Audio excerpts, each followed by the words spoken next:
Hello there YouTube, Hunters, Braggett Speed here. I come to you from the hallway of panels, or the back of my garage, where I have these panels set up because I had to do all this stuff by myself. I had Brian on the first day, but moving 4x8 panels by yourself is lots of fun. So rather than haul them all out to do an hour of painting before I get to work today, or detail work, I'm just doing it in the back of my garage.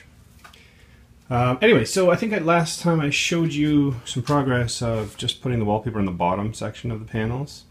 I'd already had the trim on there. I Gorilla Glued those on, clamped them and Gorilla Glued them, and shot some nails into the sides. But here's the wallpaper that I put on the top.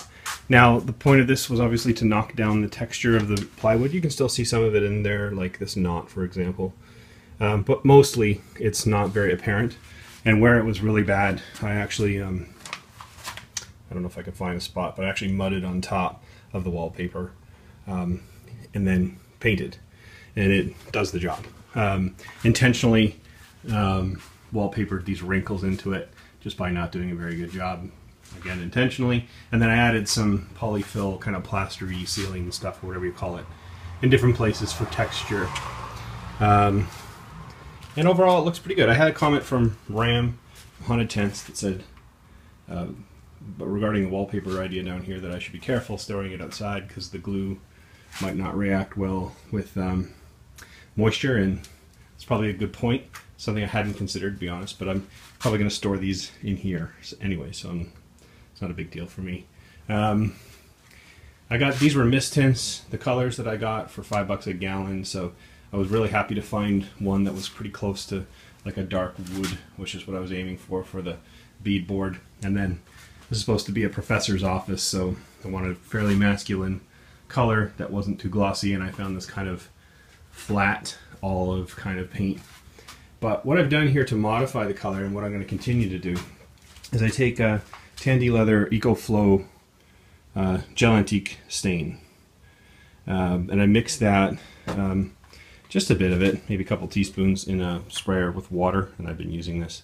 And when you first spray it on the walls, it's going to look really severe, but it actually becomes a lot more subtle as it kind of runs down and dissipates. So you can build it up kind of in layers, and it really gives this nice antiqued, aged look to things.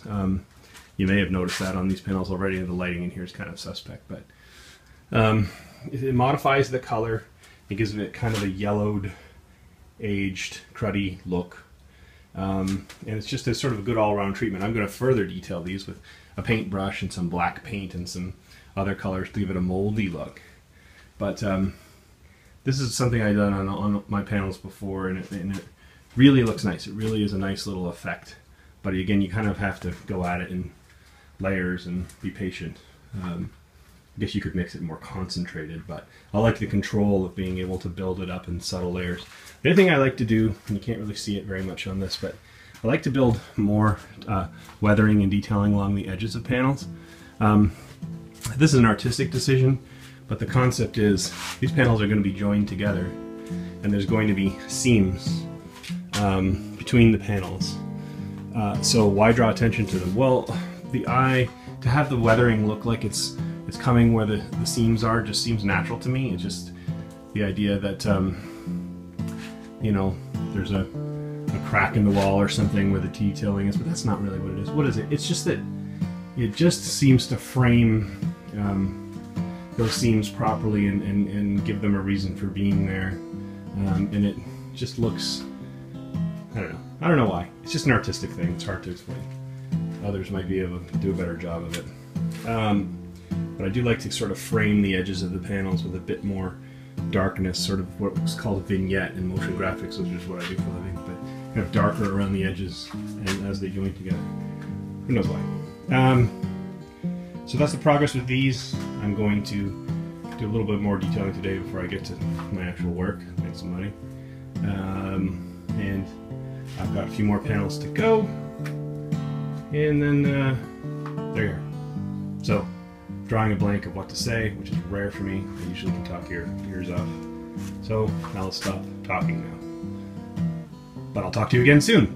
And until then, happy haunting. at night, and the stars and you. Maybe